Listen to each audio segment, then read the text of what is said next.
right. Okay, I hope everybody's having a great day today. We've got Master Amanda Olson here, and we're waiting for our other, oh, there's Master Tracy Thomas. How are you doing, sir? Hey, sir, how you doing? Good, I'm pulling up our other content here, and hopefully we're not going to have any Good, ma'am. internet Hello, sir. And we are just about ready to go. We'll wait a little bit. We got Master Oliver coming too. Assuming everybody got the right link. So welcome everybody. That's we got a bunch of participants logging in right now. We're definitely over registered today. So we'll give everybody a couple minutes before we get started. We're recording too. So hey, Master Sam Warren.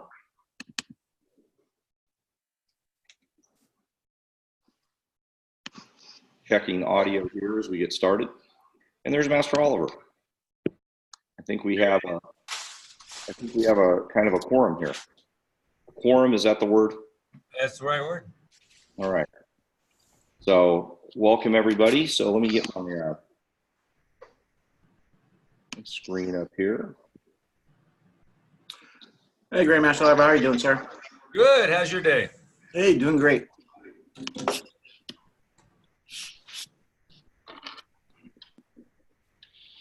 Okay. And I don't know if I've got my marker working today, so we'll have to see. May have to go without it. My super marker. You're going to have to show me how to do that. I know. It's cool. It's cool. Master Thomas wants to know how to do it too. I imagine I have all the tools here. You're just syncing up your iPad to do it, right? You log in the meeting. You actually are a member in the meeting. In this meeting, I didn't make myself a presenter on my iPad though, so that's what I messed up. I just realized I didn't do that this time, so I can't use my marker in the particular conference here. So we'll have to live without it a little bit. But we're getting everybody. We probably should get started as we're getting all our participants in. So Master Sam Warren, if I could have you look at the Q&A, and we've already got some people asking about their cameras and everything. You don't need your camera because if you're one of the participants, you aren't going to be shown on the camera, so you can be in your messy house. If your house is messy, it's all okay. But if you can kind of be managing the Q&A for us. And if there's some important questions that we need to ask in a timely, we'll have some pauses for Q&A. But if there's some important questions that we need to kind of ask while we're going, that's great. And if you feel like we need to pause for Q&A, then if we went too far and we have some questions that are relevant for that particular part of the webinar, then we can stop. We'll kind of feel us out there, Master Sam Warren, if you can keep on that. And there's some in the chat or the Q&A. So welcome everybody. Today, really, I'm excited about what we're going to do today for a couple of reasons. One is I wasn't actually planning on doing, get a little bit of background noise. I wasn't actually planning on doing this webinar. I was planning on doing a webinar on working with kids 3, 4, 5, and 6, what people call tiny tigers or little dragons. And I guess that was Master Oliver's echo there. So thanks. So I was planning on doing the webinar for little kids, and I'm going to do that one later in the spring. But after the ADHD webinar, I got a lot of feedback on whether or not, on the discipline part of the ADHD webinar. So working with kids on ADHD, and I got like about 10 people saying that this little about 5 or 10 minute segment of the ADHD webinar was their favorite part, and they showed their staff and they got a lot out of it. So I thought this would be the better one to do next. So what we're going to talk about today is managing your class and making your class even better. I'm sure most of you guys do run a really good class because you're martial arts instructors. And as I always tell my instructors, that you guys probably work with more kids in a week than teachers work within their career. So I'm sure you're very good. This will hopefully give you some keys that'll make it even better. And I want to make your life easier. So anyway, let's get on with it. So I would recommend everybody take out a sheet of paper that's on the webinar and make a to-do list. So make some notes, but also just a to-do list for what you're going to do starting tomorrow or starting this afternoon when you get done with the webinar. I recommend that anytime we do this. And we're going to come up and separate and make a summary of this at the end. So first thing I wanted to do is thank our sponsors because they really support me and giving me time to do this. So first of all, Go To Karate. You can go to the gotokarate.com and look up some special things that they've got for you guys, the participants on the webinar, for all school owners. So if you're an instructor and you're not a school owner, give this to the school owner that you work with. And then also Martial Arts Wealth Mastery. We've got Tracy Thomas here with Go To Karate and Martial Arts Wealth Mastery. I'm going to introduce them in a second with Stephen Oliver. So these are our sponsors for all these webinars. So make sure you take a look at what they're offering and what they're going to be able to provide for you, because really these are the two groups that are the best in the industry for what they provide in terms of marketing and in terms of coaching and helping you with your school to get better. All right, so first of all, bio. I don't want to spend a lot of time on this. You guys are probably, if you've been to one of the webinars, I'm just going to skip through a lot of this. I'm an 8th degree black belt. I have 8 schools and 15,000 students, and there's a lot of books you can see online if you go to Amazon, and you can go to mastermoody.com to see them. Taught a lot of stuff, and these are some of the areas I've worked with academically with my education, both in, I think my engineering degree helps a little bit with kind of organizing everything. And then my master's degree is in counseling psychology, and I've worked in my Ph.D. in education to help with both bullying prevention, ADHD, and it'll apply to a lot of what we're going to do today. So I think that helps us a little bit. I'm just telling you guys this so we have a little bit of a background and you know me a little bit better. Okay, so our moderators here, I'm glad he's off the phone now. First one we're going to talk about, Master Oliver. I want to introduce you a little bit, and please. Sorry about that. Yeah, it's okay. I'm glad we timed it perfectly. You got off the phone. He's a 9th degree black belt, a grandmaster instructor, and he has owned 6 schools and just thousands and thousands. I don't think I know how many thousands of students and black belts. And you probably heard a lot about him before. And he founded Mile High Karate and Martial Arts Wealth Mastery. And he's authored a lot of books. And he's got an MBA in business from Georgetown. Master Oliver, you want to add some things to that, or he's a mentor of mine too? Actually, an MBA from Daniels School of Business, aka University of Denver. Bachelor's. Your bachelor's degree was from Georgetown, then. There you go. There you go. Okay, I got that wrong. Okay. Bachelor's in international economics, to be specific, but close enough. I think getting a degree from Georgetown counts because you had to deal with the Jesuits, you know. Yeah, that's not something I would wish on my worst enemy. The good thing is most of the professors aren't Jesuits, so the few Jesuits you get, you don't want. Anyway, so yeah, just you've got a pretty good foundation there, Master Moody. I'm celebrating 50 years in martial arts, dating myself here a little bit. I was started 3 years before I was born. Mile High Karate, I think, is coming up on 37 years as of this coming next August. So 36 years, started in Denver and started running a school first in 1974 and started worked with the Junior Institute in Washington, D.C. for a few years before coming out here. So been at this a long time. The guesstimate on students, although the records wouldn't be, I'm not going to go through and count, but more or less 35,000 students we've had here in the Denver metro area, you know, into the thousands of black belts over the years. Well, thank you, sir. Thanks for being here. I really appreciate it.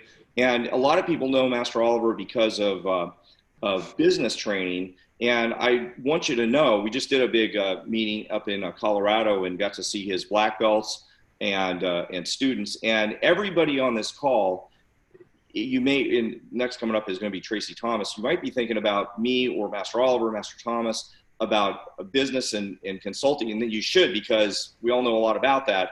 But the students at his black belt testing and Master Oliver's testing were amazing. They're very strong martial artists, and that's a lot of what we're going to talk about here today. Is what we're doing is creating an outcome where we have strong martial artists too. So everything is about also creating strong martial artists, and that's going to give you the right business outcomes as well. So I just want to add that, because there was absolutely nothing that was watered down. There was nothing that was easy in the training that they did. In fact, it was a 3-day 3-day training where they had to run miles and miles. It wasn't snowing on the ground that day, but a couple times I've been there and it's snowing. They still have to run. So don't take take this martial arts training that we're talking about seriously as well. And that's why I'm really glad to have Master Oliver here. It is a myth, Master Moody, as people think, well, the reason those schools are financially successful is they've watered everything down. And that's a complete myth. It's just the opposite. There's the appropriate time and place to teach people different pieces of the curriculum, but certainly by the time they're into year 3 and 4, you should be able to continue to increase the standards, never water anything down. Absolutely. I think that's really, really important. That's what we're here today about, but it goes exactly in line with you building your business and making it better, right? Let's move on. Next person up, Chief Master Tracy Thomas. He's an 8th degree black belt, has 4 schools and also thousands of students. I don't know what his count is either, but he's the founder of Changing Lives Martial Arts, Go To Karate, Go To Firearm Safety, Rev Marketing, Instinctive Defense also, and he's authored 6 books. So Master Thomas, can you tell us a little bit more or add on to that? Not much more to add on to that. I do appreciate the opportunity here, and anything you guys are doing is always great for the industry. So I'm here to support you guys in any shape or manner that I can. And I'm excited to see what you have to offer for all of the school owners here. Well, thanks, sir. And again, I'm really glad to have you. Again, another person I think in the industry, a lot of people know you because of Go To Karate or Go To Firearm Safety. And if they see you training and see your students training, they see really disciplined students, really good training. Your Krav Maga classes are fantastic, and everything you do everything I've seen you do martial arts wise is top notch. So people need to understand that about what we do. You know, both those things go together. Great martial arts and great business and great marketing. All those things go hand in hand. So thanks for being here, sir. Oh, thank you, sir. All right. And then next up, we got Amanda Olson, also an 8th degree black belt, owner of Olson's Martial Arts in Johnson City, Tennessee, and has 500 active students. She just wrote a book. I actually have her book right in front of me. So Create a Happy and Harmonious Home. And she's got another name. Her name is Master Mom. So she's the founder of Ask Master Mom. So Master Olson, can you add on a little bit? We just did a big seminar up with Master Oliver's event as well. Yeah, I really enjoyed being up in Colorado and meeting all the students, and just like you said, they were great martial artists, but they showed great discipline too, and it was really, really nice to see all that kind of coming together. And you know, I know Master Oliver mentioned about people think that if you're going to be successful, you water down, but actually people are attracted to you because you're teaching good classes, and the discipline and stuff that we're going to learn today are going to help us make all of us better instructors. Well, and you got to see a little bit of it. We taught a class, basically this class we taught live in Colorado, right? Right, and I had a couple of staff members there, and they're actually watching again today because, you know, you can't just get it all at one time. You got to keep looking and keep making notes and keep making changes. So they're excited to hear it all over again today.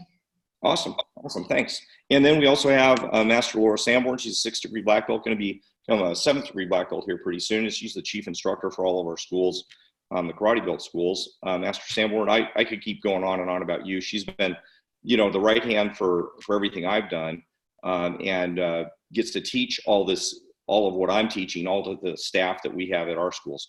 So can you add a little bit more on, ma'am? Or did I say enough and you don't want to add more on? You're still muted. No, Oh, you have laryngitis. I'm sorry. Yeah, she's got to save her voice for the school. So she has laryngitis. I forgot. Okay, that's enough from you. Don't talk. Save it for the school this afternoon. So she's tough enough to teach still with laryngitis this afternoon. But she's one of the people that helped develop some of these pieces and worked with all the schools that we've had and all the instructors. So I think she can reiterate that the system that we're going to teach today, what's key about it is that it's really easy. It's not necessarily easy in terms of making sure you implement it and do it, but it's pretty easy conceptually so that it's something that then you can teach to your staff and you can continue to do. So we're kind of teaching the ABCs of how to make sure your discipline is going to work in your school. So let's get, she's also a co-author of one of our books that we wrote here.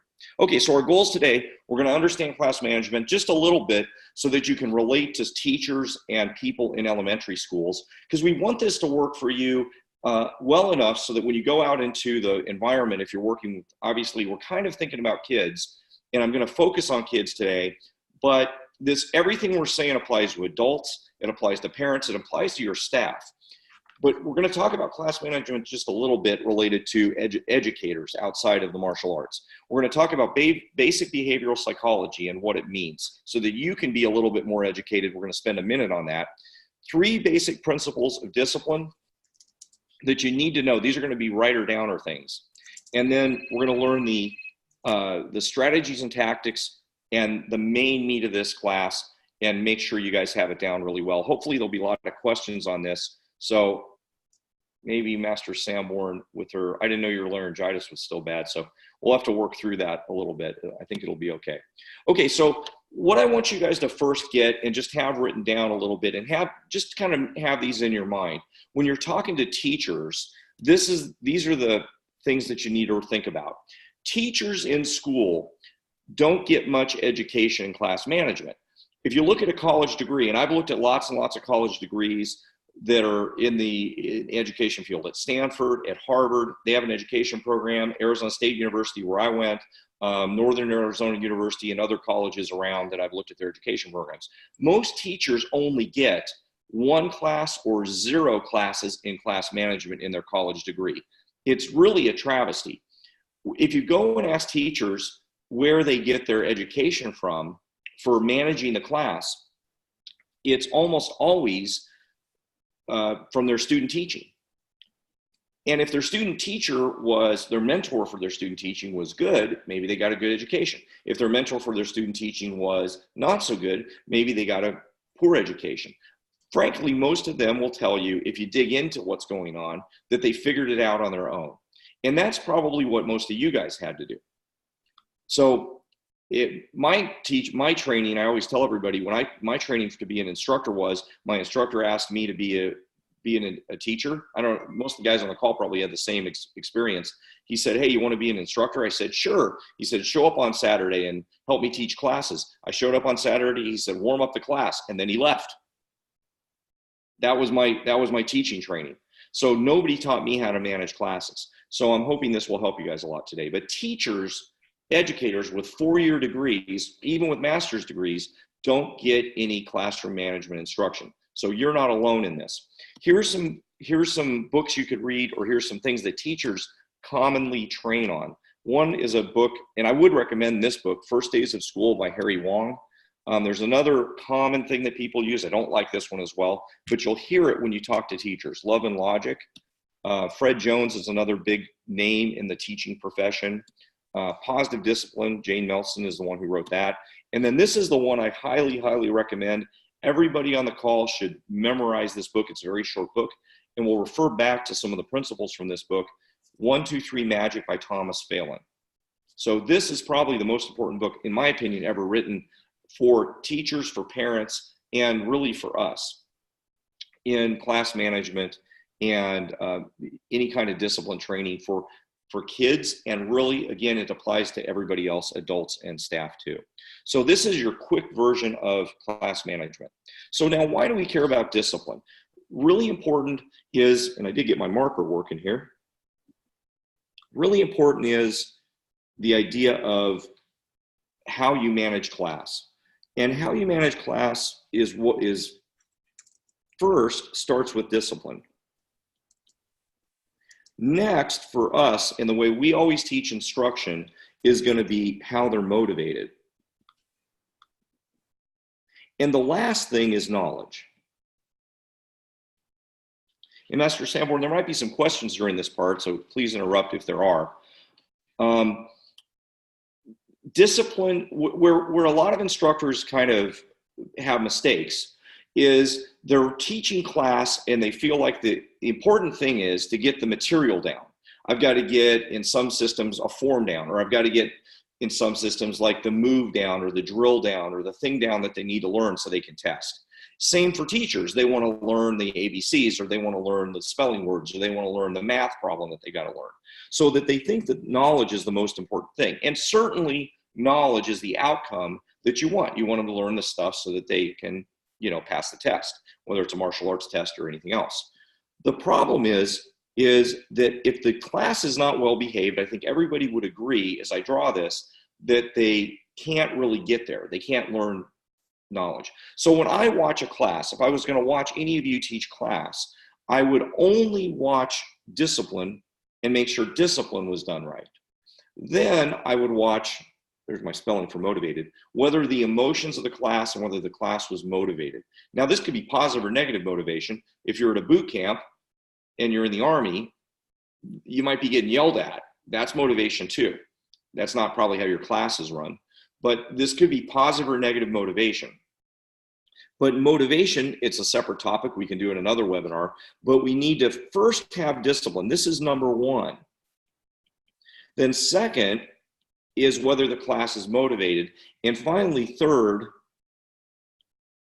is whether the students get knowledge. So this is a hierarchy in order of the way we would always look at class. So again, if I'm watching one of my instructors teach class and I'm trying to make them better, I'm going to check first discipline, and make sure that the class is very disciplined. Second, I'm going to check to see whether the class has good motivation, whether they're motivated, whether they're having fun, or whether they're motivated enough just to pay attention. And then third, whether the curriculum is getting done. If the curriculum if they're not disciplined, I don't care at all whether the curriculum is getting managed at all. Okay, so this is why we care about discipline. It's a prerequisite. It's the starting point for anything else that happens. I don't do anything unless we have discipline first. Some of you that are on this call, I know, that are participating, I've taught seminars at their schools before. And I had their whole school there, and I taught stuff that they never had done before. So even though they never learned any of this stuff before, the first part of class, if anybody was here, and Master Sanborn, I'm not sure if the ones who I've taught seminars for before are on the call, or answering the Q&A. But the first thing I would do for about the first 5 or 10 minutes is make sure the class knew how to stand, knew how to sit, knew how to, get in on one knee, but the way that I want them to do it. So this is the most important thing that we do first whenever we're evaluating staff. Okay, were there any questions about that, ma'am? If you don't have laryngitis? No? Okay, we'll go on. But so this is why discipline is really important. And everybody would probably agree with that the way that I structured it. But don't try to run a class unless your discipline's at a high level first. So behavioral psychology. Okay, we're going to talk about behavioral psychology really quick before we get into the rest of it. And we're going to just spend a minute on it. So there's two kinds of behavioral psychology. One you've heard of, and this is just important to have in your mind before you understand the rest of it. One is classical conditioning, and people get this mixed up with what we do. We don't do this. Pavlov's dog is all about conditioned response and unconditioned response. And when the dog hears a bell, then the dog salivates in response to the bell so that you can train a dog to do stuff. That's not what we do. What we do, is called operant conditioning. And it's came from B.F. Skinner. You guys should all know that name, B.F. Skinner, if you're ever working with teachers, because he's kind of the original founder of all the training and learning knowledge that happened in early teaching training came from behavioral psychology. There's 5 tools for behavioral conditioning, and you should know those. There's positive and negative reinforcement. So reinforcement versus punishment, these two things are different. Reinforcement increases behavior, so it causes more behavior to happen. Punishment, think about as decreases behavior. So where people get confused is negative reinforcement. Negative reinforcement isn't when you did something wrong and I yell at you. Negative reinforcement would be something like a threat. It doesn't have to be somebody threatening you, but look, that would be an easy example of it. I know that if I don't do something, that somebody's going to get mad at me. That would be a negative reinforcement. So anybody let me have any, questions on that? Positive reinforcement, you guys are really familiar with. Somebody gets reinforced for doing something correctly. You guys do this really well in your classroom, I'm sure. Somebody does something good, you say, hey, that's a good job. Negative reinforcement is if I know that if I don't do things right, somebody's going to get on me or tell me something, or I'm not going to get the reinforcement that I would get. That'd be a negative reinforcement. Punishment is what B.F. Skinner used as a term, but in today's day and age, we have to call it consequence. So just understand those are really the same thing. So you know how to translate the old days to the new days, but we normally, for political correctness, we want to say the word consequence. So punishment is when we're going to stop behaviors. So if somebody's doing something wrong, or they just need to be corrected, or they're doing something, you know, that we, in any case, we want to stop, that's punishment. And then the last thing that B.F. Skinner talked about is extinction. And essentially the easiest way to explain that is you ignore behavior, and because they're not getting reinforcement, it stops. So those are the tools for behavioral conditioning. That's the quick class. You can read more about it so that it's clearer for you, but we're going to use these tools. This is essentially what we do. This is what you're doing right now. Probably you're missing some of these tools in the way that I'm going to explain. Probably all of you are missing these in a certain way, and it's really valuable how we're going to use these today. Okay, so 3 basic principles that you should be thinking about. One is the little adult assumption. So the little adult assumption, it comes from that book, 1, 2, 3 Magic. And this is very important with kids, but it also can apply to adults. The little adult assumption, and this is good to write down, is that when a kid does something wrong, that having a conversation with them, like they're an adult, will fix the problem. So for example, kid punches his sister. Stopping the kid and having a conversation with the kid about that being a bad thing, about the kid, you know, if they punch their sister, that's going to make your sister feel bad, and you're going to, you know, your sister's going to have a bad day. That's not a useful thing to do. The kid already knew that punching their sister was a bad thing. Okay, and you know, Master Olson, Master Thomas, Master Oliver, Master Samuel, if you guys have some examples of this, that'd be fine too, to add on to these things. But having a conversation with a kid about doing something that they shouldn't do is almost never a good thing. Kids, even at 3 years old and up, know, and even younger, know when they did something wrong.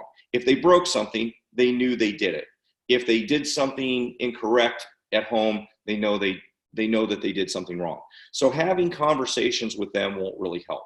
What we need to do is have some sort of consequence, and it needs to be immediate. Okay, so the little adult assumption, again, is assuming they're adults so that we have a conversation. In the adult world, that's called cognitive behavioral psychology, so you'd have a conversation. And then when they understood what they did wrong, they wouldn't do it. It just doesn't work for kids. So don't make the little adult assumption. That's principle number 1. Second principle is less talk, less emotion with kids. So, and again, can apply to adults. But when the kids do something, yeah, go ahead. You have somebody asking a question right now. I know she's lost her voice. So, okay, how do you define discipline? When you say I look for good discipline, what are you looking for? That's a great question. We're going to get to that. We're going to go through exactly how to define what target behaviors we want. So I'm going to hold on to that one for a little bit. Okay, so we're going to get, thanks, Master Thomas. And somehow Master Sanborn became Amanda Olson on our screen. So somehow she was using your, she's using your name there, Master Olson. Yeah, it looks fine from here, Master. Does it? Okay, yeah. Well, that's weird. Anyway, so yes, I'll answer that. We're going to get exactly to that, Master Thomas, in detail.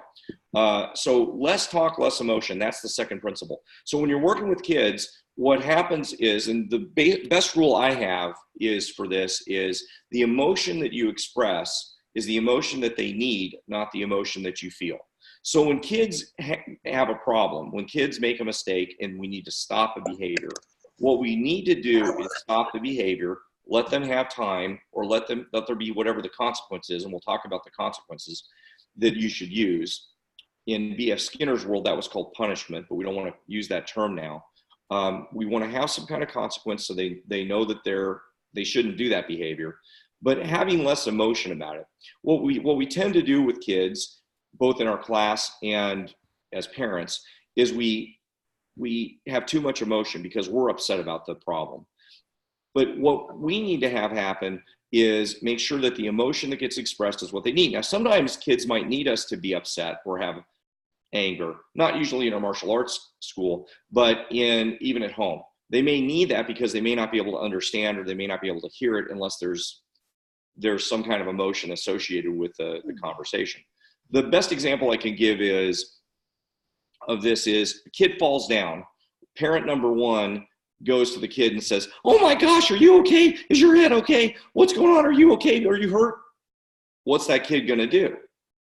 That kid's probably going to start crying and get upset. Well, the kid might have been fine. Parent number two, kid falls down. The parent walks over, looks at him, and doesn't say anything. If the kid's hurt, the kid's going to get up and probably start, if he's really hurt, he's going to start crying. He's going to get checked out. If the kid's not hurt, the parents, everything's fine. "Oh, okay, you're all right. Everything's good." So the one with less emotion is going to develop a stronger kid. The one that starts overreacting is going to develop a kid that reacts incorrectly for the particular situation. So we want to make sure that we control our emotions. Now, this doesn't mean that I want you guys to always control your emotions.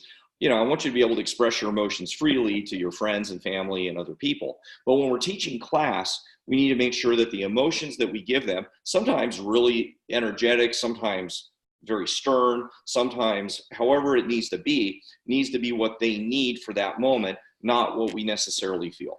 Okay, so that's principle number two. Principle number three is going to be precision.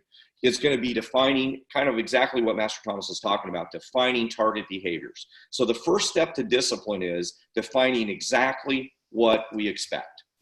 And this is what I see in a lot of schools is even simple things like a starting position on a punch. Is it back here, or is it back here, or is it here, or where are they starting a punch? Making sure that everybody knows exactly what the target behaviors are. So we're going to spend some time on that.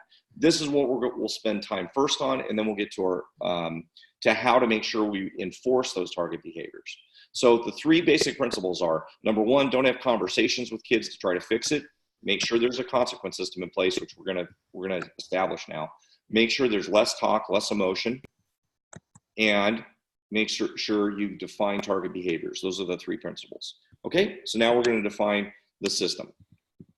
So one rule is make sure you have high expectations for all the students. So we're going to define target behaviors now and make sure that you expect a lot out of the students. I just talked to one school that has different, when their kids are 3, 4, and 5, they kind of let them play around, and they don't expect martial arts from them. They think that they can just play with balloons, and they can't do punches and the same material that their older kids can do.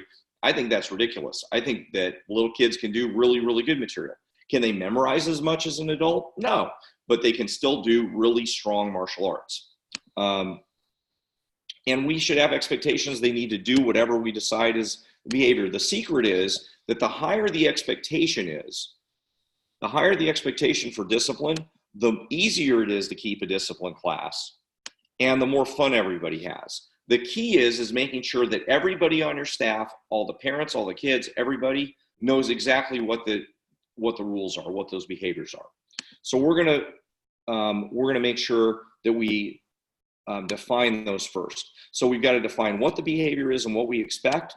We're going to do that, and then we're going to use consistent techniques on how we reinforce the behavior. So there's two parts. Part number one is we're going to define the behavior. That's that precision, making sure that everybody knows the behavior. And the second is how we reinforce the behavior. Those are the only two parts we need to make sure we have really good discipline. Okay, so what specific behaviors do you want in your school for students? We need to define it broadly. Now get a piece of paper out because you're going to write some stuff now.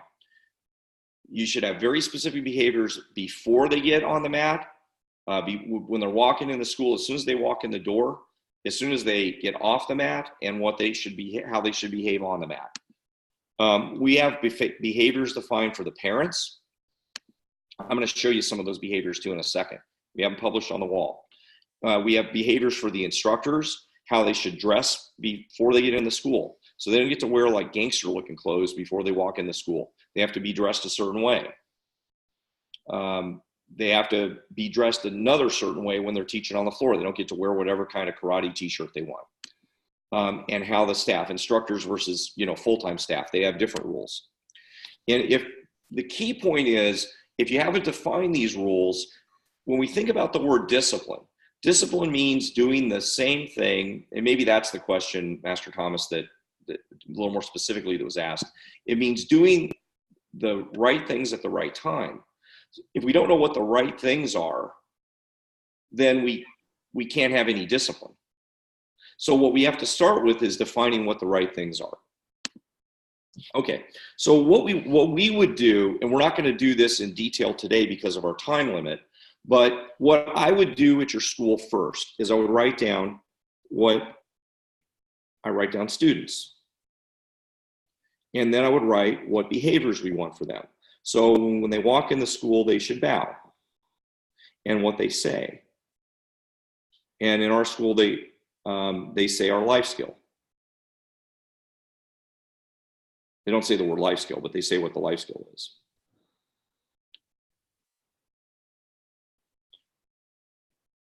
And then, where we say, and they do it right on, they have a specific spot that they do that on. So they don't do it randomly when they walk in. There's a specific spot on the floor that's defined for them to say the life skill. And this is when they walk in, and then they do whatever, and then they do whatever next. When they get on the mat, they have to sit in the staging area and on a spot. And they have to sit with their hands, sit in a specific place, in a certain way.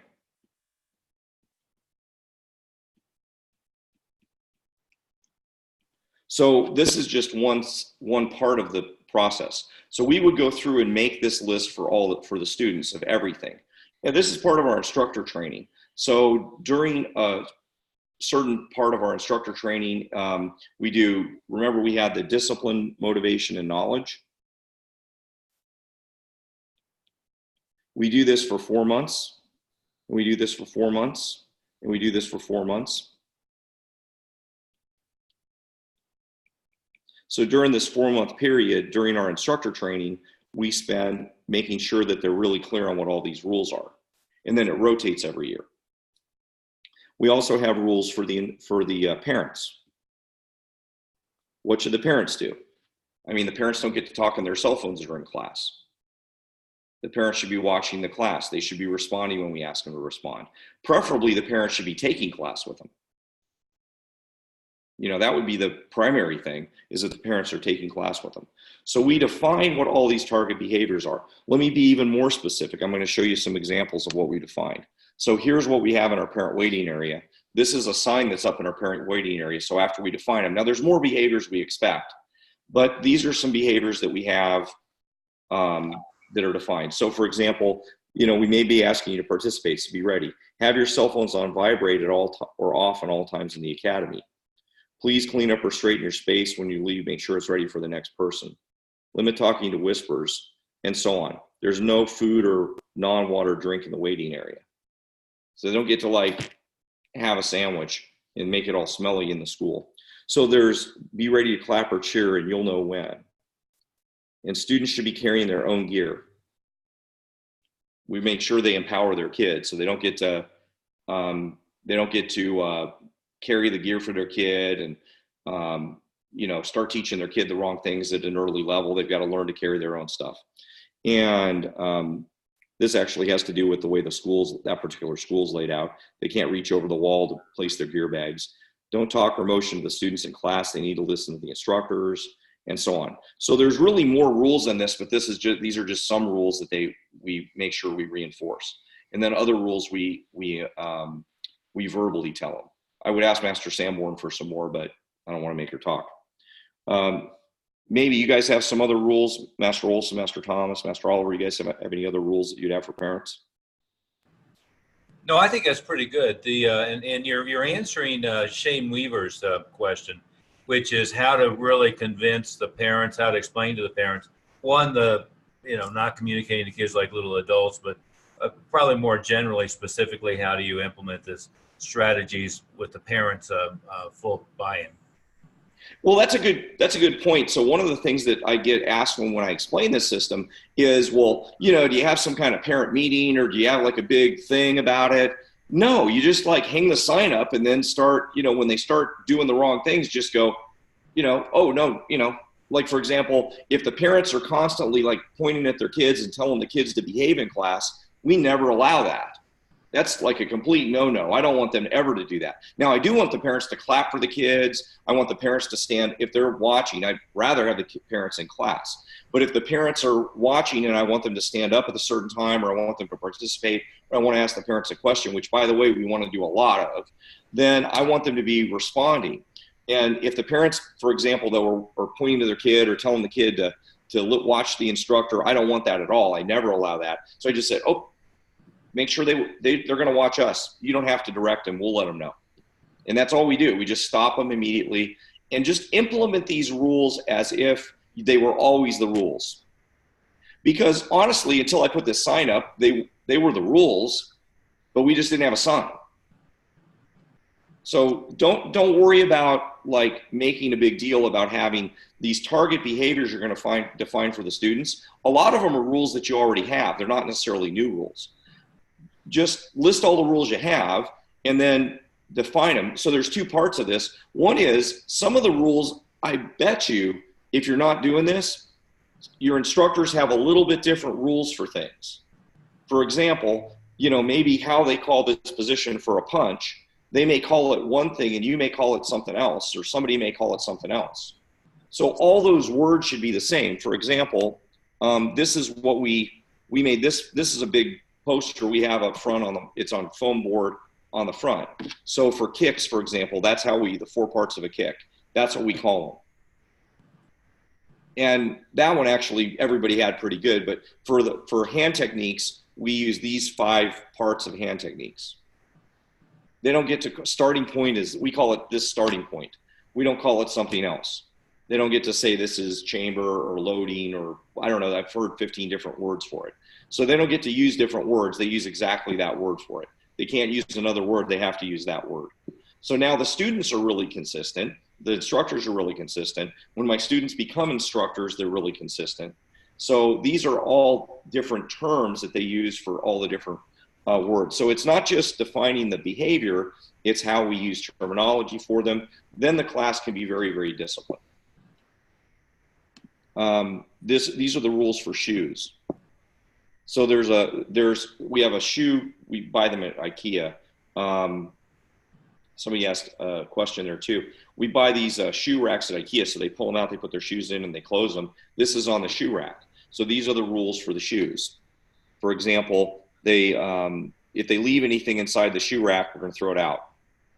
That's one of the rules. So if they get, if they left I said Walkman, that's funny. I'm really old. Now I'm super old. But if they left their Nintendo, Switch DS or something, whatever, man, I should ask my kid for the example.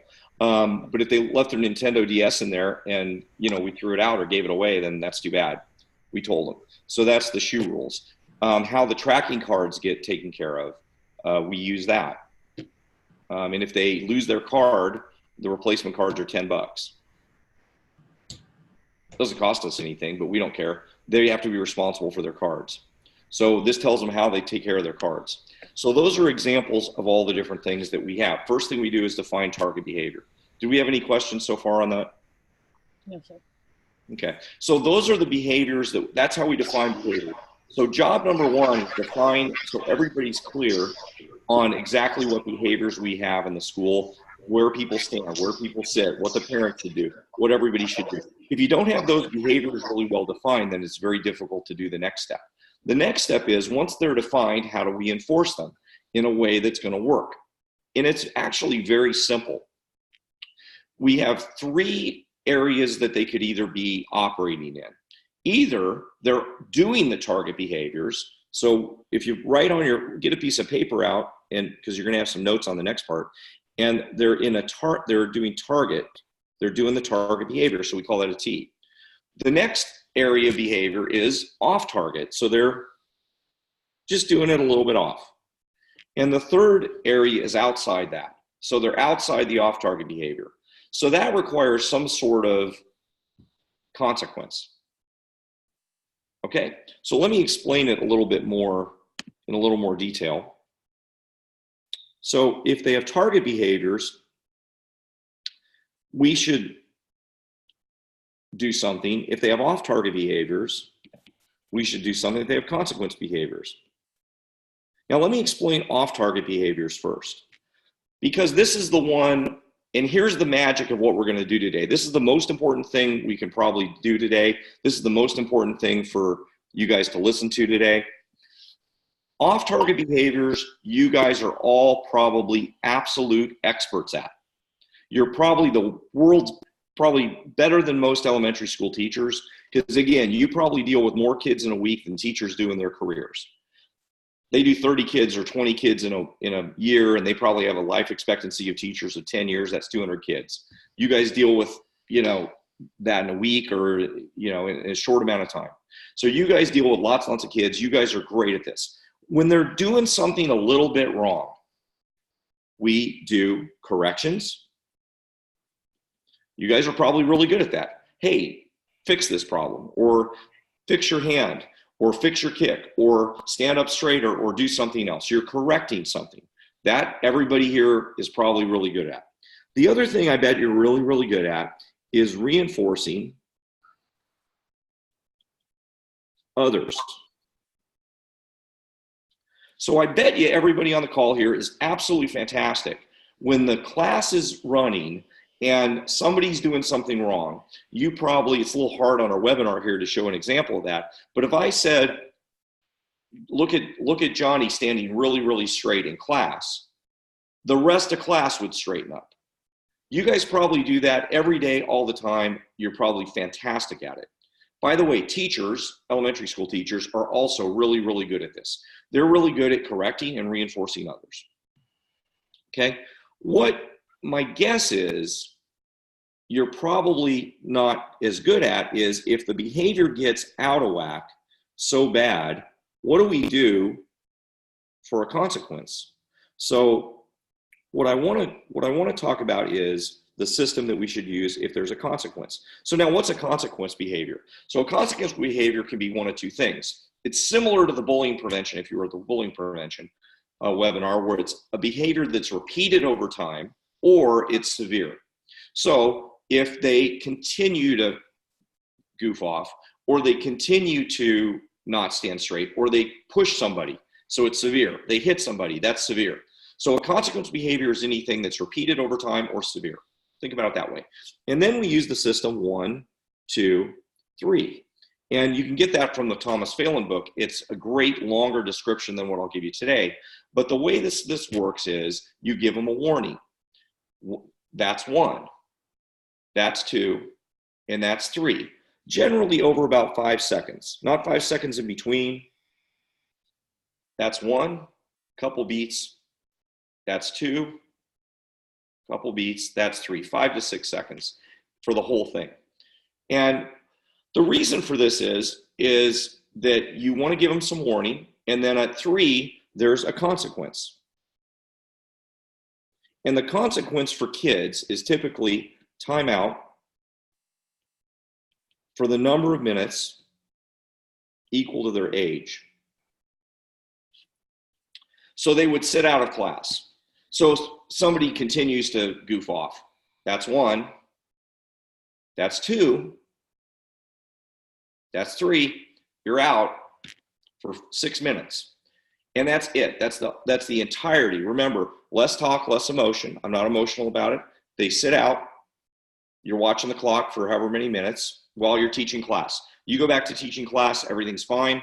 Then when the 5 minutes is up or 8 minutes is up, however long their age, however many minutes their age is, maybe class is at the end by now, they come back in, you finish class, you're done. There's no discussion about it. There's no why they did something wrong, because they already knew what they did wrong. If somebody pushes another kid, they knew what they did wrong. Now, if it's severe, you can skip right to 3. So you don't need to give them a warning if it's something severe. The warning is only if they have the opportunity to correct it. So we say that's 1, that's 2, that's 3, and they can correct it. Now, here's where everybody screws this up. And a lot of people don't like this system, or they'll advise against this system because they don't implement 2 things right. Thing number 1 they don't implement right is they do it like this. That's 1. Hey, Johnny, if you don't fix it, I'm going to get to 2. Hey, if you don't fix it, I'm going to get to 2. Okay, that's 2. Now, if you don't really fix it, I'm going to get to 3. All that does is create more of the bad behavior. They're going to then say, oh, well, I'm going to have fun with this. It makes it more fun. So once you start down the path of 1, 2, 3, you don't have any more discussions. The second thing is the timeout. So how does the timeout work? And some of the systems, even the love and logic system, they go, we never use timeout. Timeout's bad. But then no matter what, when there's a consequence or kids behave very badly, then they always have them removed from the situation. So in almost every discipline system, there is an ultimate situation where kids have to be removed from the environment. You guys are teaching a class with 30 kids and a kid's really behaving poorly. If you don't remove them from the environment, you can't continue to teach a class. The class is going to all be about that one kid. Now, so you need to have a situation where that kid's removed from the class. You may have some variance, and we had some questions at the Master Olson. You can help me out with any questions that we had at the seminar this weekend, if I forgot any of these. But we had some questions at the seminar. What happens if the kid, you have him in timeout, but he's misbehaving while he's in timeout? That kid probably you're having other issues with. And then we would have a discussion with the parent that the parent needs to be at the class during the class, and the kid would need to sit with the parent and the parent managing it. And we'd educate the parent that during the timeout, they're not giving the kid a hard time. Their job is just to have the kid sit out. It's very important. There's not a big emotional component of this. They did something wrong, they're out, and they come back in, and that's it. So when they come back in, we just have them come back in. There's no, oh, okay, you're going to come back in, but make sure you don't screw up again. We don't say any of that stuff. So it's 1, 2, 3, they're out, and then they're back in. So do we have any questions on the call for any of that? No, sir. Nope. Okay. Very simple system, but in reality, most people implement this wrong. So I'm warning you ahead of time because a lot of you may try to implement it and you're going to find you're having trouble with it. I recommend Phelan's book, but this is where people mess up. They go, that's 1. You better fix it or I'll get to 2. No, once you do that's 1, you cannot do corrections anymore. So once you do this, you don't mix it with that. Once you go to that's 1, it's not the same as corrections. You don't correct anymore. They're automatically on the warning. We're going to launch the bomb right now. That's 1, that's 2, that's 3. The bomb gets launched. If they fix their problem somewhere between 1, 2, and 3, you just go back to teaching class. Okay, very important you distinguish these things once they get to those behaviors. So there's 3 different states. Now, very, very, very important. The most important thing you could learn today, the most important thing by far, is this one. Target behaviors. If they're doing their target behaviors right, the whole class or any individual kid, we have to massively reinforce. And this is what almost nobody does. Let me explain. Most people think that they're consistently reinforcing people all the time. Most people think that they tell people good stuff all the time. You guys as teachers do reinforce people all the time. But I would invite everybody to think back a little bit. When you're reinforcing people in class and saying they do a good job, and by the way, I've asked teachers this too, elementary school teachers this too. In almost all cases, you're doing it because you notice somebody doing something wrong and you reinforce these other kids that are doing it right. You say, oh, you notice that these kids are slow and you go, man, you guys are really fast. You notice these kids are off their target and you say, man, you guys are on your target. So in almost all cases, You're only reinforcing people when you notice something wrong. That is good, but you're only doing my pen's not working. There we go. You're only doing this. We have to be really good at reinforcing target behaviors, because then they won't go off target. Then they won't go to the consequence behavior. Okay? So massive reinforcement is unnatural. This is again the most important thing for today. Reinforcement of target behaviors when nothing else is wrong is really unusual. The example I'll give you is when you're hungry, you complain, say you're hungry. When you're not hungry, you don't say anything. You don't think about food. That's the way teaching works. If the class is all going good, if you've got a bunch of black belts out there and they're all doing stuff, the only thing you think about is knowledge. Remember the top of that pyramid. The only thing you think about is getting the information in the class. You don't usually tell them, yeah, they're a bunch of black belts. Why do they need reinforcement? If you tell them, then you're going to get even better discipline. Then they're going to be even better at what they do. Then they're going to learn the material better. So this is the magic. So 1, 2, 3 Magic is a book that helps you with this consequence part. But the real magic is that if we massively reinforce when they're doing everything right, which what you're going to find out is this is a habit you have to develop, because it's not normally what people do. It's not that you're bad or anybody's bad. It's just not normally what people do. Normally people only notice things when it's in contrast to something else being wrong. Okay? So target behaviors got to be something that as you're watching, if you're training, if you have staff and you're watching them, watch for this. Watch when they're telling people they did a good job, and see if they're telling them specifically what they did right when everything's going well. Okay? So those are the 3 parts of how to do the discipline system. So let's just recap this. Off-target behavior, we're going to correct and reinforce others. That's it. That's what you got to do. And your job is to get them from off-target back to target behavior. One thing I'll mention here is I don't use praise, correct, praise. A lot of people still use this, and I don't believe in this. Praise, correct, praise confuses people. Hey, you did a really good job. Now I'd like you to fix this. Okay, that's really good. Just Master Moody, Master Sanborn had a couple people, but you can't hear her voice because she's. Oh, okay. Thanks, Master Thomas. What were the questions? Please. I can go ahead and read them if you want. Yeah. Please read them so we don't have to kill Master Sanborn's voice. Yeah. I let my leaders run floor, kids misbehave, and I step into the discipline. Oftentimes I pull the kid and work one-on-one. Is this wrong? That may end up looking like a reward rather than a consequence. Without me seeing it, I'd have to identify it.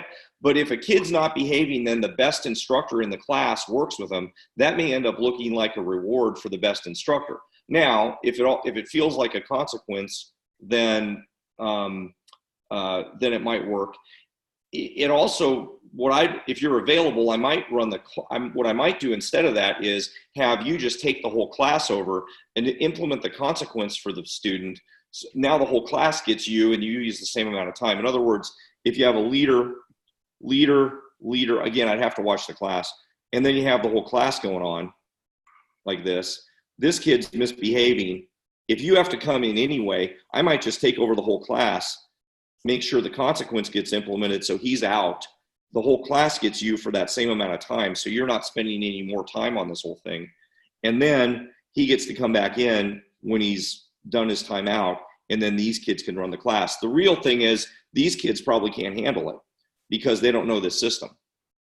You know, the leadership kids aren't going to be able to handle a kid that's misbehaving. So generally, I generally don't have leadership kids run class. So I don't generally have that happen. But, you know, if they were warming up class and this kid was misbehaving, I don't then pull this kid out and reward him with extra time with me. I would either implement the timeout or, well, let's be fully answer the question. I would correct them or reinforce others. I would do that first. and if it got to the point where it needs to be a consequence behavior, this is not going to happen every class all the time. I'm not going to be 1, 2, 3 in everybody all the time. This is only if it kind of gets to the point where you really can't correct it. You've tried to correct it and it didn't work. You tried to correct it, it didn't work.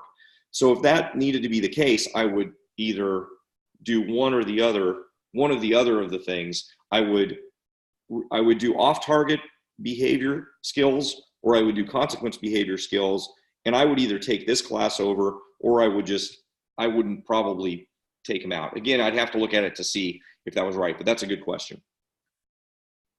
Okay, next question. I have 2 kids that really push the limits, and your discussion leads me to believe that I should simply remove them from the class.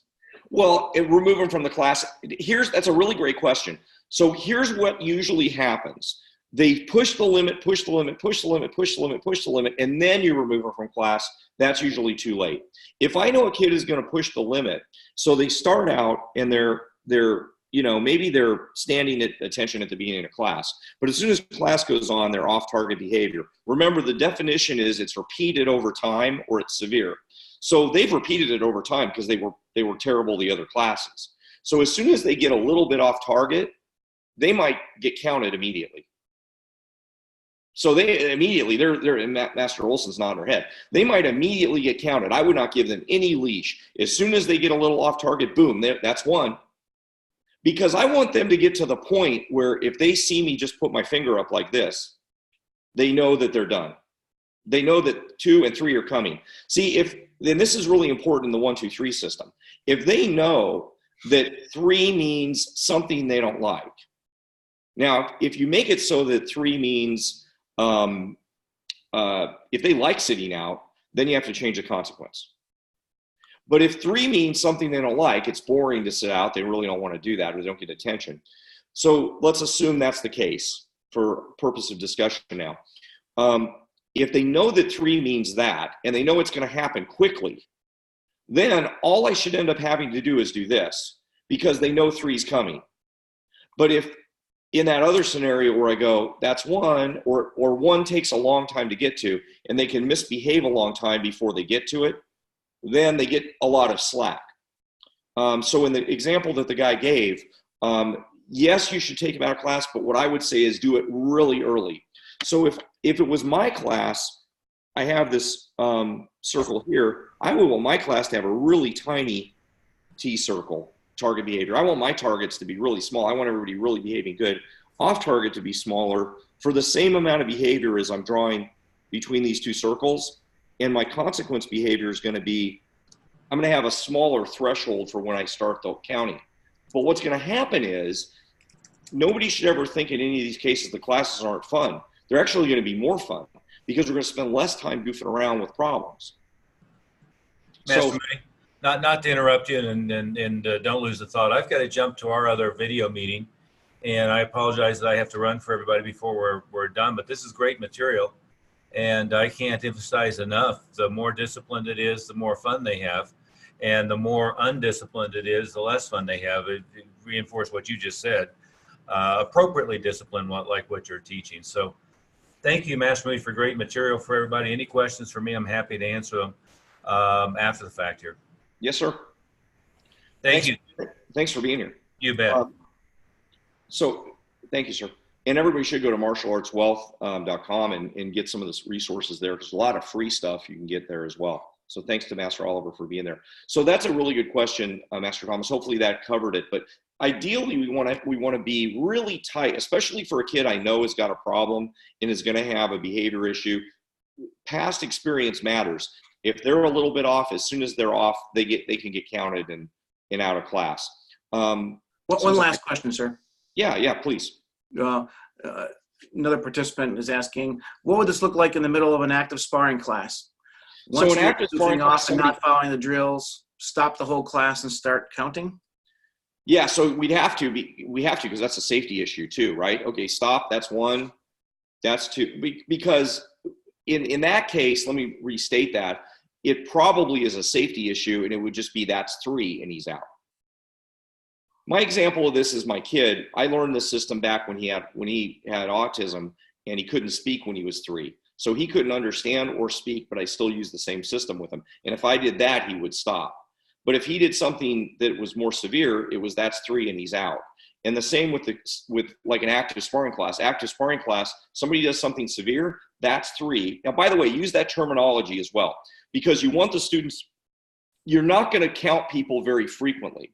It shouldn't probably be every class. If it's every class, you're doing a really lousy job of these. Oops, whoa, sorry, I had my eraser on. So if you're counting everybody, you're doing a lousy job of this and this, you know? So, and I'm not saying you guys are doing a bad job. I'm just saying that it's going to be, you're not reinforcing the behavior early enough. Okay, we want to reinforce behavior and we want to manage behavior early enough. But so you're not counting, you know, it might be a couple times a week or 3 times a week you're actually having to count kids. So if you do, though, you've got to use the system really clearly. That's what we already talked about, is target behaviors for us too. Use our system exactly the same. So a kid's in the middle of a sparring class, he does something wrong. I'm assuming in this case, it's he punched somebody too hard. He did something he shouldn't have. In a sparring class, that's a safety issue. Say that's 3 and he's out, and then just go on with the class. Now, if the other kid's got a bloody nose, we got another safety issue. We got to stop the class and do something with that. I'm not going to keep sparring if there's a bloody nose. I'm assuming we don't have to deal with that question today. But, you know, I would stop the class, kids out, and we move back to working on the class as long as everybody's safe. Did that cover the question, sir? We good on questions then? Okay. All right. Any other questions you have for the rest of this, please ask. Those are great questions. I really appreciate that. It looks like there might be another question popping up. This is the response. We're good. Okay. Okay, good. Hopefully that answers it. If you have any follow-ups, please let me know. Master Olson, you were at the one that I taught in Colorado. Anything else to add on this? I think just when you talked about like when you're teaching your martial art, you have a specific way that your instructors are supposed to say everything. You know, what's the starting position, and that just also that they all tolerate the same type of behavior or don't tolerate the same type of behavior. You know, I stepped into the classroom the other day, and one of the kids answered yes instead of yes, sir, and the instructor let it go. Mm-hmm. And where I wouldn't have done that, you know, so just trying to make sure that the instructors are also not just in the curriculum or, you know, stand at attention, but make sure they're all tolerating the same type of behavior consistently. Absolutely. I'm so glad. That's the perfect example. Perfect example. You ask them to say yes, sir, all the time. And especially for a lot of you guys on the call, you may be teaching 80% of the classes, and they're teaching 10% or 20% of the classes, do my math right. And 80% of the time, you're pretty strict about, they say yes, sir, or yes, ma'am. And then 20% of the time, these other guys don't really reinforce it. Well, what's going to happen is they're not really going to be solid. Number one, you're not really teaching the instructors correctly, because they should be the same. Number two, the students are kind of getting a mixed message. They're not getting the same kind of message from both parties. They need to be super consistent about everything all the way through your system. And it's going to be easier for them, and they're going to understand the material better. That's one reason. The other reason is, hey, they should be saying yes, sir, and yes, ma'am, because if it isn't important, you shouldn't have put it on your target behavior list. If you don't think saying yes, sir, and yes, ma'am is important, then don't do it. But if you think it's important, they ought to do it all the damn time.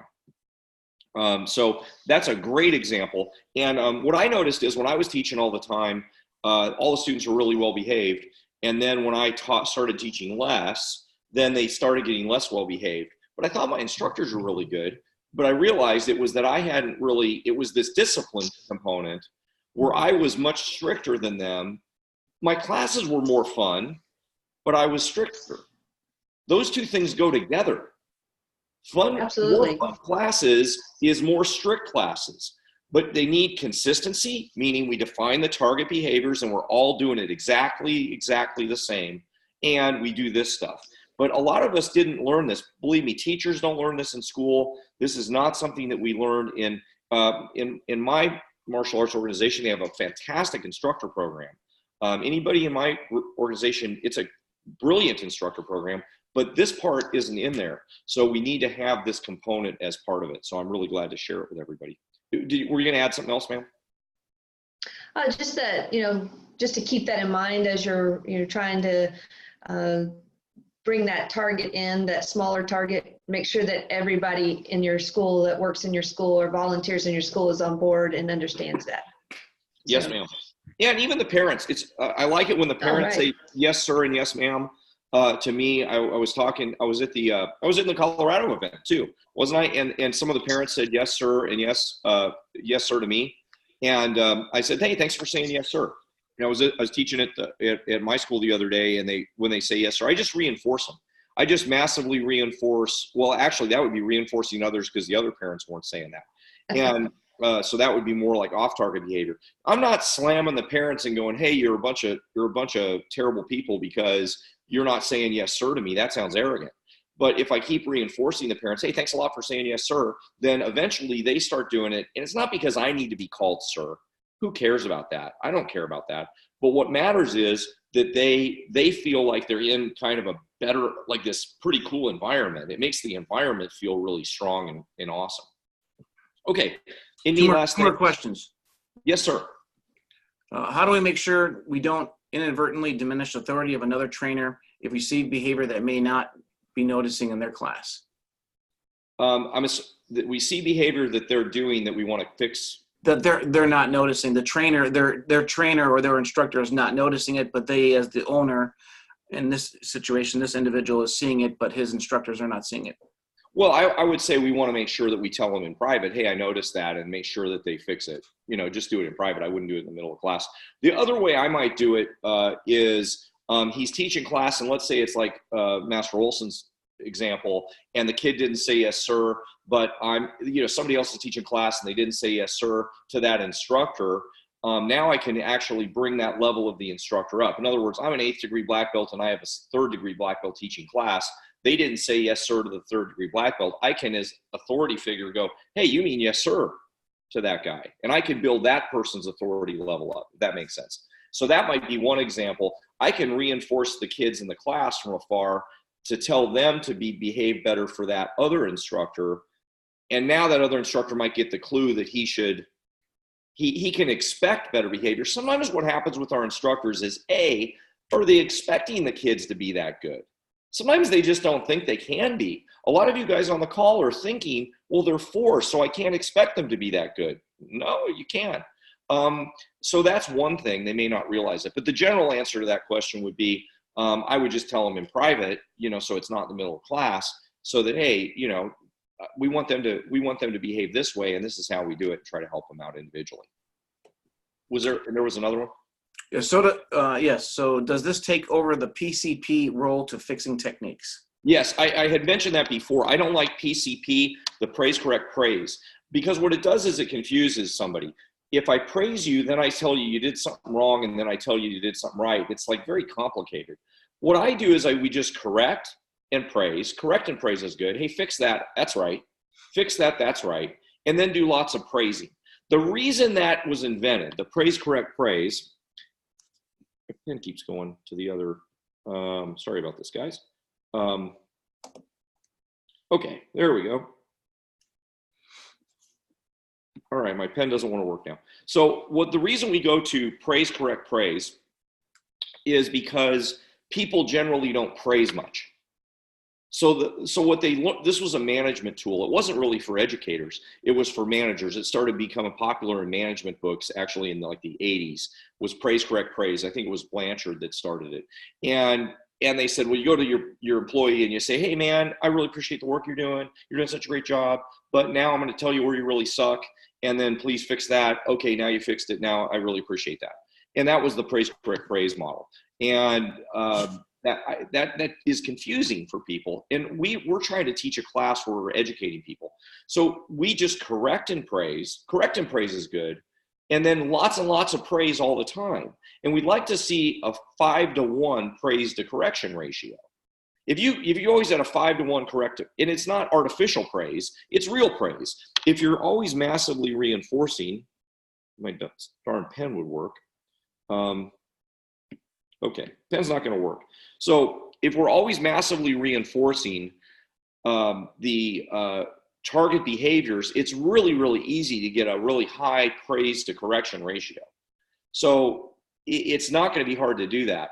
but don't try to always tie praise to correct praise. Just correct and praise. That's just a misuse of that technique that's been permeating all of education for many years.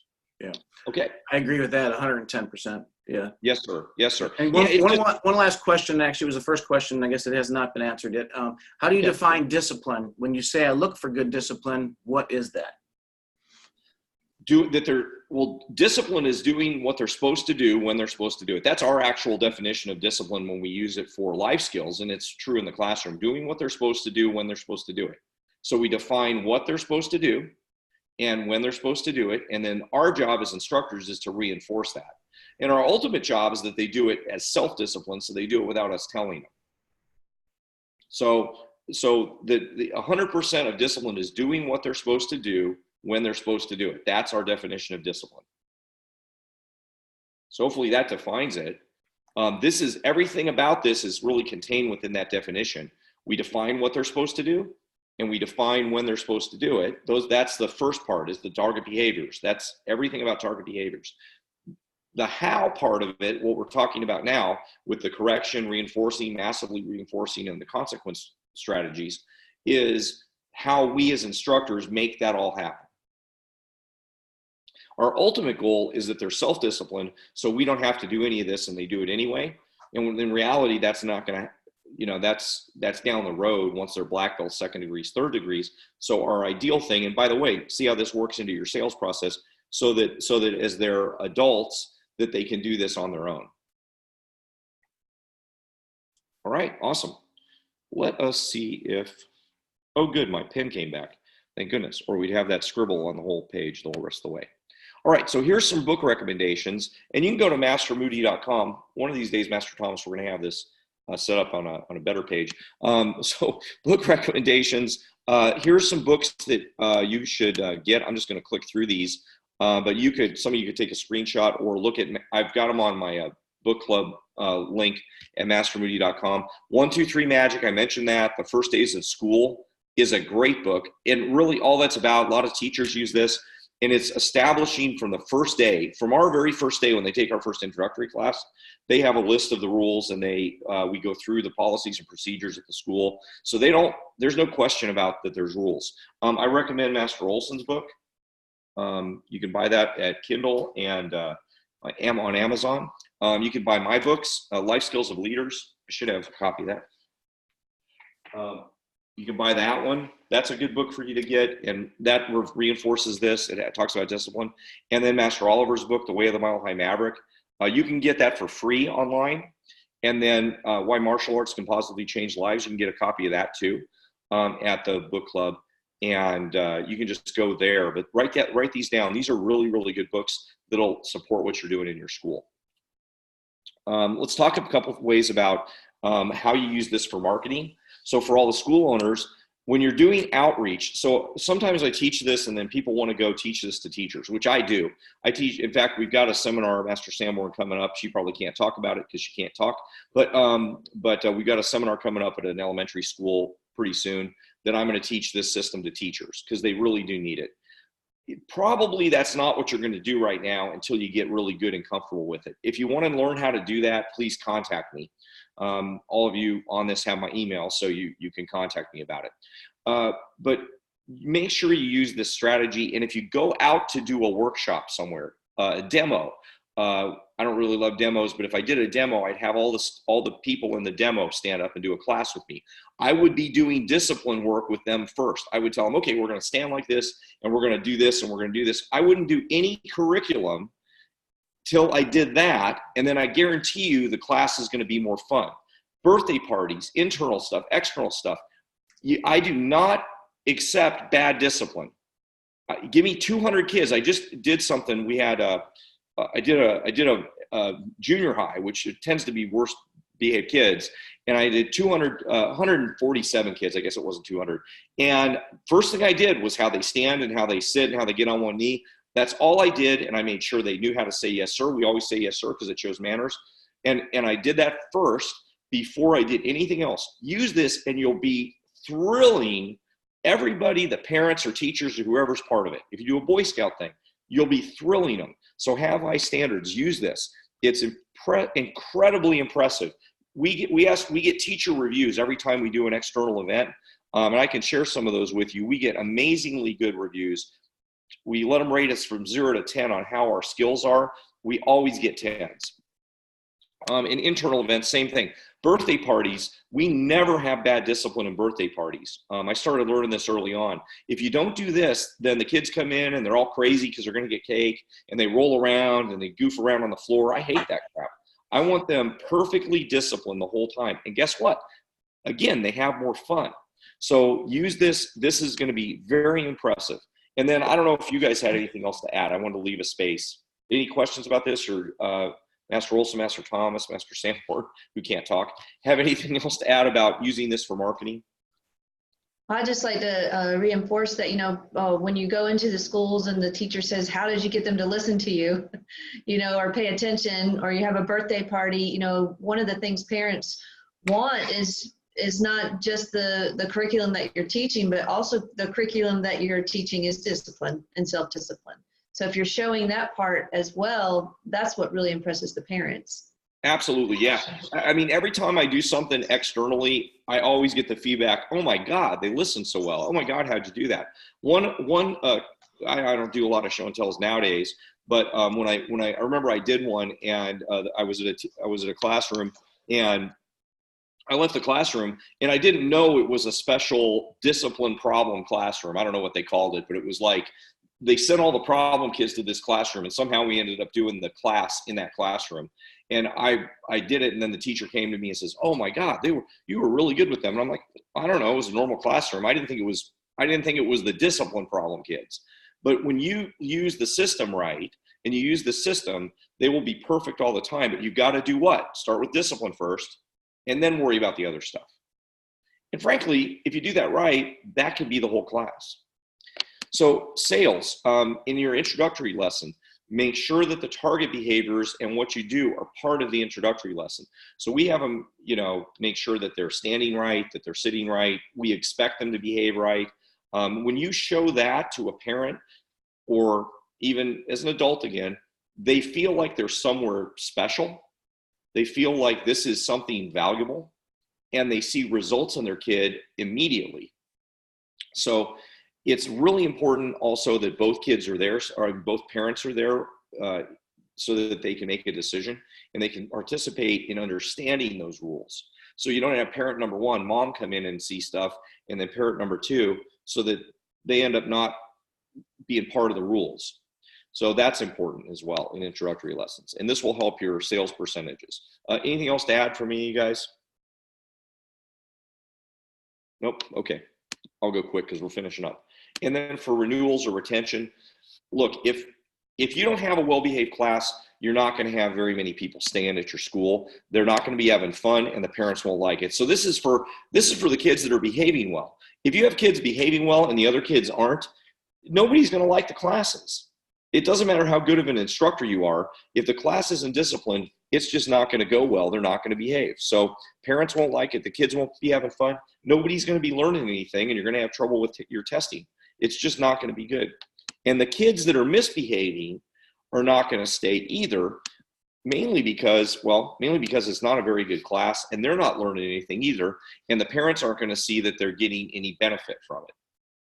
So there's a lot of reasons this is important. Again, I'm kind of rushing. Anything else to add for sales that would matter? No. I think that when you're working with the students and the parents, and they have, they're in the classroom watching, and they have a child who is behaving, but they're not getting any attention. Like you said, massively praise the kids who are in the target. If you're doing that, then they, if you're not doing that, they're like, well, my child's doing everything right, and he never gets any attention. Absolutely. So, so they're, what's the point? Yeah, you're missing out. The superstars get nothing. Right. Superstars get nothing, and you're bound to have, if you have 20 kids, you're bound to have a kid or two that's misbehaving, and they're the ones that get all the attention, and they're the ones that it doesn't work, especially if there's some consequence behaviors going on. But the timeout gets them out of your class, so you have time to reward all the other kids. So, right, and that's usually when I like to reward all the other kids, when I put somebody in timeout. yep. You know, that's when we get to do something a little extra, little fun, so the kid in timeout is a little more motivated to behave. Absolutely. Yeah, absolutely. That's when you might have the drill that's a little more exciting, a little more emotional. Right, right. For sure. That's absolutely right. Perfect. Okay, so we're going to wrap up here. So you guys should know about class management. Write some of these notes. This is the most important part. So stick with us for like 2 more minutes. You guys should understand about class management. We made some notes about all those different systems. So if you work with teachers, you'll understand. You should know about behavioral psychology. Remember that B.F. Skinner guy. And if you want to read a little bit, it's a little bit confusing, so I don't spend too much time on it. Those 3 basic principles: the little adult assumption, less talk, less emotion, and have all your target behaviors defined. You've got to do those 3 things.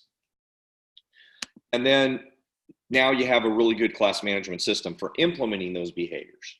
I hope that's what you got out of this. So what I recommend the to-dos are next. So we got a lot of people still on the call. I appreciate you guys. Almost nobody's dropped off. I appreciate that. Are my suggestions to put on your to-do list. Number 1, use the system.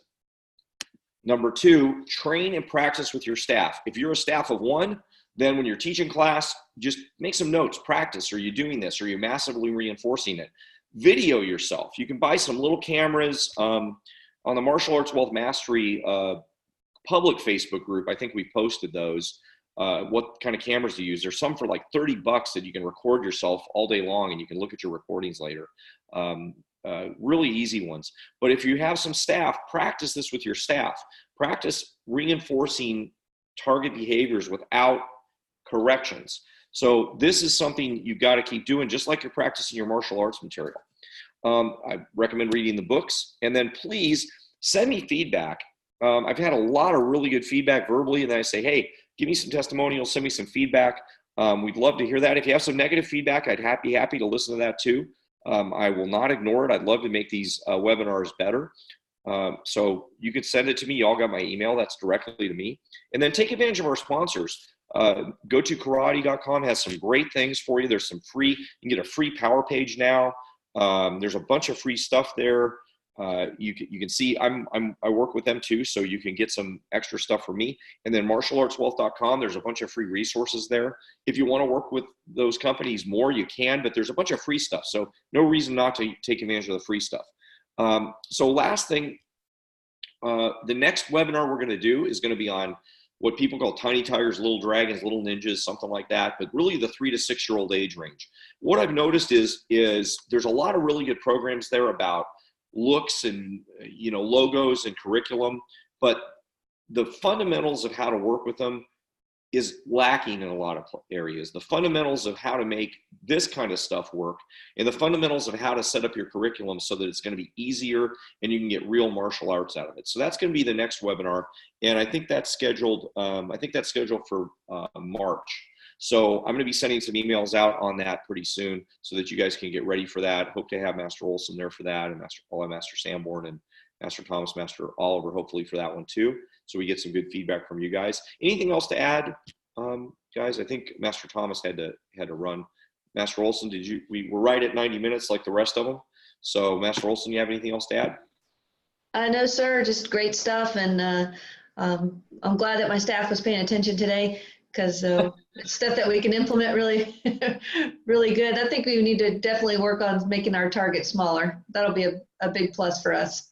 Yeah, more target behaviors, and then in the class, make it really tight. Yep. Right. Master Sanborn, anything to add? There's one more question. Okay. What is your method for handling a student that is consistently underachieving over a period of time? Well, if they're consistently underachieving, then again, reinforcing the target behavior that you're going for. If they're an individual problem, then we have individual meetings with them and try to have a behavior plan for what they should do.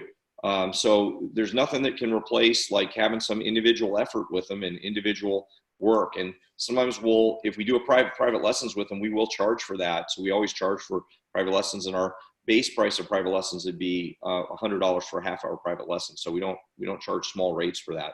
But if somebody's underperforming, then we have to have a plan for how they're going to perform. So that doesn't sound like a negative behavior problem. That sounds like a performance issue. But this system will help the performance issues too, because we're trying to identify when they are doing some things right and reinforcing that. So this should help that a lot as well. This doesn't just mean fixing problem behaviors. That massive reinforcement of target behaviors should help the high performers, as Master Olson pointed out. The ones that are doing really good, it should make them do better, better, better. So the ones that are having performance issues, when we identify the stuff even if they're doing some stuff bad, if they're doing some stuff good, we should be pushing that level up. And that's one of the great things about martial arts. It's largely an individual sport. So, they can do, their standard isn't absolute compared to other people. So we can kind of work with them on an individual basis. So I would have an individual meeting with them to try to make sure there's a plan if they need that. But thank you. Anything to add, Master Thomas? I don't think so. I think it was a great time here, and there's a lot of information, a flood of information for a lot of people here, and I think that they can take it back and use it in their schools right away and see some differences. Perfect. Thank you so much. Thanks a lot for being here, everybody. And thanks to Master Oliver who couldn't be here. Take advantage of the sponsors, though, and use the system. We'll be sending out some follow-ups. If you were here, we'll make sure you get the video of it so that you can use it for your staff. If it comes out good, we never promise the video recordings because it's better to be here live, number one, and number two, I can never make sure that the quality it's always technology that'll be fighting us and so we can never promise those, but thanks a lot everybody for being here. I appreciate it and hope everybody has a great day. Thanks guys. Thanks everybody.